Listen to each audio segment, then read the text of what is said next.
కాకినాడ జిల్లాలో పెద్దాపురం మండలంలో చిన్న తిరుపతి అనే గ్రామంలో సుమారుగా 9000 సంవత్సరాల అత్యంత ప్రాచీన చరిత్ర కలిగి తొలి తిరుపతిగా పేరుగాంచిన శ్రీ శృంగార వల్లభస్వామి వారి దివ్యక్షేత్రం 108 వైష్ణవ మహాక్షేత్రాల్లోకెల్లా అతి పురాతనమైనది. ఈ క్షేత్రంలో స్వామి అత్యంత మహిమాన్వితుడు. అలాగే కేవలం దర్శించినంత మాత్రాన కోరిన కోర్కెలు నెరవేరుతాయి అని భక్తుల ప్రగాఢ విశ్వాసం.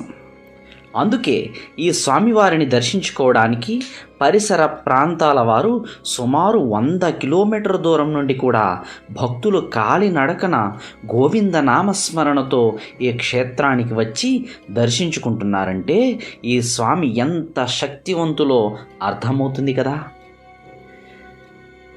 మనస్సులో సంకల్పం చెప్పుకుని 7 శనివారాలు స్వామిని దర్శించుకుంటే సంకల్పం నెరవేరుతుంది అని, 7 వారాల వెంకన్న స్వామిగా ప్రసిద్ధి చెందిన ఈ క్షేత్రానికి సుదూర ప్రాంతాల నుండి శనివారం రోజు అధిక సంఖ్యలో భక్తులు స్వామివారిని దర్శించుకుంటారు.